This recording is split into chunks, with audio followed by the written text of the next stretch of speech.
Annonceurs, entrepreneurs, promoteurs et chefs d'entreprise, choisissez dès à présent votre meilleur partenaire média, Ideal Production. Ideal Production est basé à Cotonou au Bénin. Ideal Production, le partenaire exclusif de Sika TV en Afrique.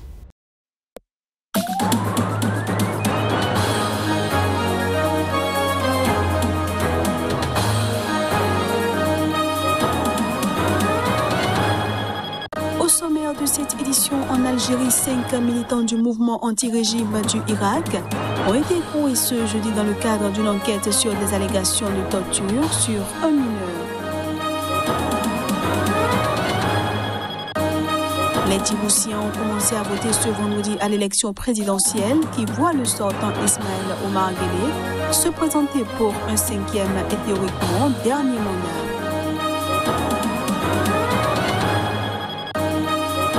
Et puis le haut représentant de la coalition pour le Sahel a jugé ce mercredi inadmissible les actes de violence commis au Niger par des soldats tchadiens engagés dans la lutte contre les djihadistes au Sahel.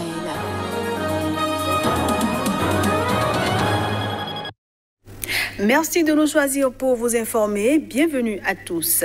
5 militants du mouvement anti-régime du Irak ont été écroués ce jeudi dans le cadre d'une enquête sur des allégations de torture sur un mineur. C'est ce qu'a indiqué une association de soutien aux détenus d'opinion.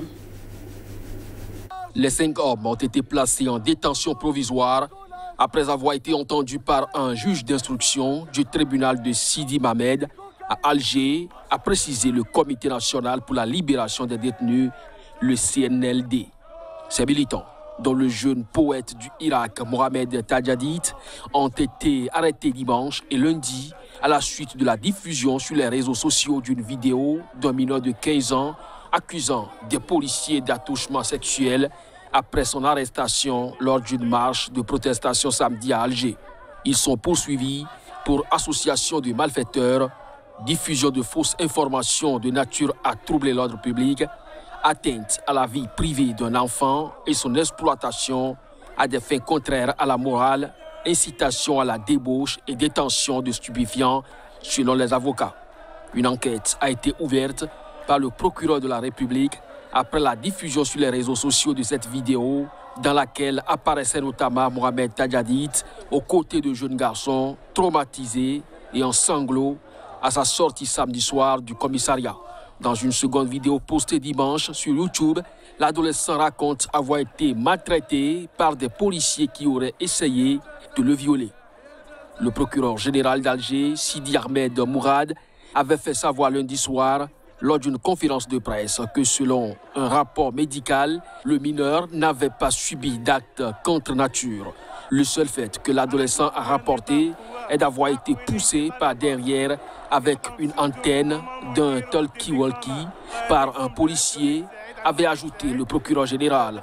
Mardi, le président Abdelmajid Tebboune a mis en garde les manifestants Irak contre tout dérapage et des activités non innocentes qui tentent d'entraver le processus démocratique en Algérie à l'issue d'une réunion du Haut Conseil de sécurité. 24 manifestants du Irak ont été écroués lundi pour atteinte à l'unité nationale après avoir été interpellés lors d'une marche samedi à Alger sur le CNLD. Au Maroc, les enseignants contractuels ont, après leur manifestation dispersée par les forces de l'ordre, repris la protestation et ce, en réinvestissant les rues à Rabat pour demander l'abrogation du système contractuel. Après le communiqué du Conseil national, Coordination nationale des professeurs contractuels, nous continuons la grève nationale et nous manifestons pour le 3e jour en riposte à l'arrestation de 20 militants de la Coordination nationale des professeurs contractuels.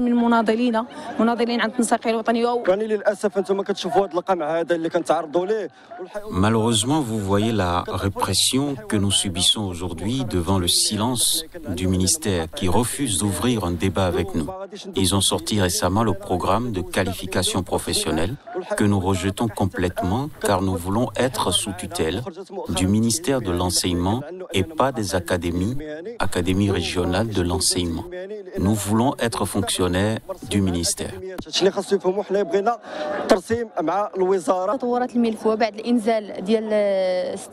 L'évolution du dossier après l'intervention policière du 6 et 7 avril dernier, manifestation interdite par la police à Rabat, a connu l'arrestation de 20 professeurs à Rabat et ils y sont toujours.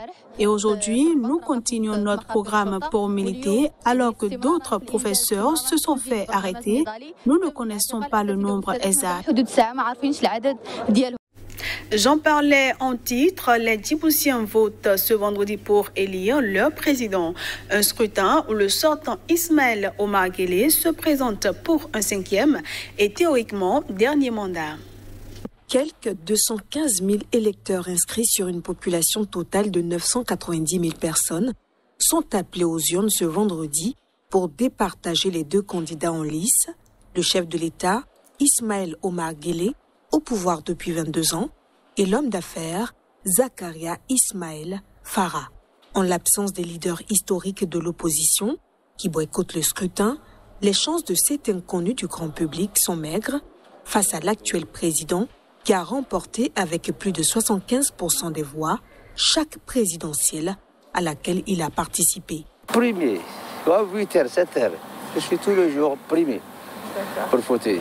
Pour moi, je suis à Djiboutien, il faut que je vote. En vertu de la Constitution, qui n'autorise pas les candidats de plus de 75 ans à se présenter à l'élection présidentielle, ce scrutin devrait être le dernier pour le président Ismaël Omar Guelleh, qui aura dépassé cet âge limite en 2026. Les bureaux de vote fermeront à 16h GMT. Les résultats de l'élection sont attendus dans la nuit de vendredi à samedi. Au moins une personne a été tuée par balle et 6 blessés ce jeudi au Bénin. C'était lors d'une intervention de l'armée pour disperser des manifestants protestant contre l'absence de l'opposition à l'élection présidentielle de dimanche prochain. Nous avons reçu un cas de décès par balle et 6 personnes blessées par balle, a affirmé José Goudjor, le directeur du dispensaire de Boni, un quartier de la ville de Savé dans le centre du Bénin.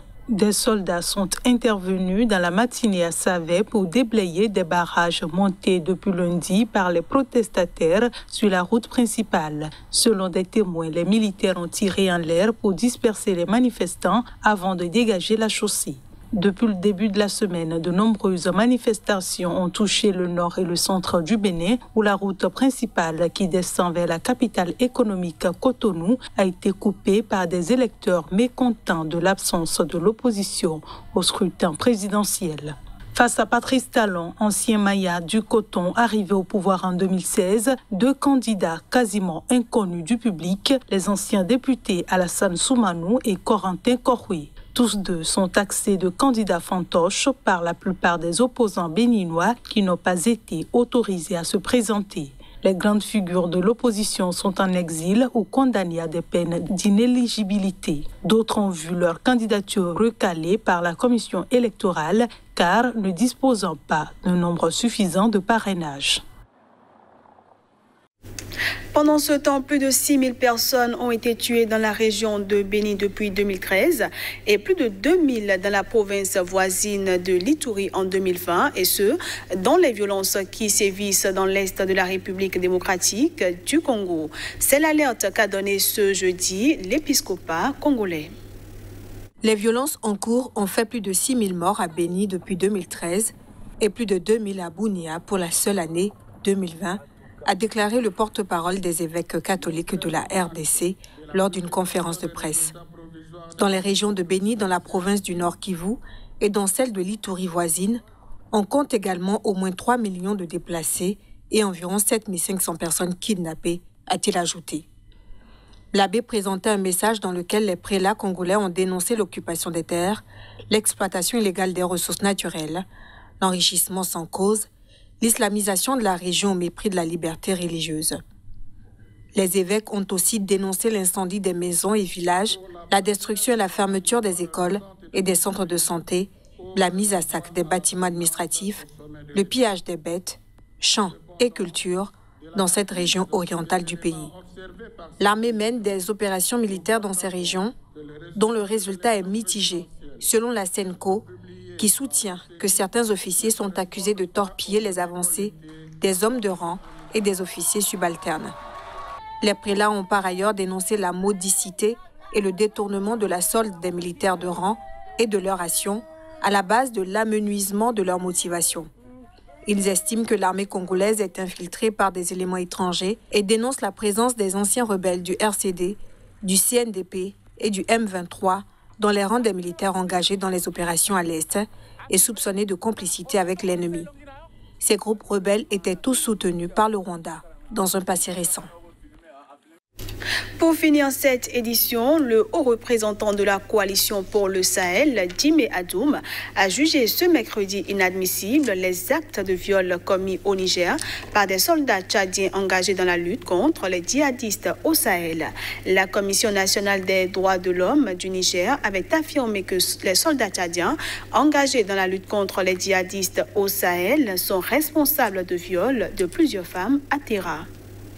Des soldats tchadiens sont accusés de viol de plusieurs femmes à Terra, ville du sud-ouest du Niger, où est basé un contingent de leur pays dans le cadre de la force multinationale du G5 Sahel. Le gouvernement tchadien a confirmé dans un communiqué l'information et annoncé que les auteurs de ces crimes, certains soldats du 8e bataillon du contingent tchadien basé à Terra, ont été arrêtés et subiront des sanctions qui s'imposent. Le haut responsable de la coalition pour le Sahel juge inacceptable et inadmissible les actes des soldats. Nous n'avons pas besoin et nous ne pouvons pas tolérer que de tels actes puissent avoir lieu, a ajouté Djimé Adoum, le haut représentant de cette coalition, une structure de coordination lancée à Pau, au sud-ouest de la France, en janvier 2020 par les États membres du G5 Sahel et ses partenaires internationaux pour faire face collectivement aux défis de la sous-région. Ville de 100 000 habitants, Terra est située dans la région de Tillabéri au sud-ouest du Niger, proche du Burkina Faso et du Mali, dans la zone dite des trois frontières, particulièrement visée par les attaques des groupes djihadistes. Un contingent de 1200 soldats tchadiens a été déployé récemment dans cette zone pour lutter contre les groupes djihadistes dans le cadre de la force multinationale du G5 Sahel, groupe de 5 pays sahéliens qui s'efforce depuis 2017 de coopérer dans cette lutte. La force conjointe G5 Sahel a déclaré dans un communiqué que sa brigade prévôtale de Terra a été saisie et a relevé 3 cas de viol avérés ainsi que des tentatives de viol impliquant des soldats du 8e bataillon de la force composée de soldats tchadiens. Voilà qui va mettre un terme à cette édition que je vous remercie d'avoir suivi. À bientôt.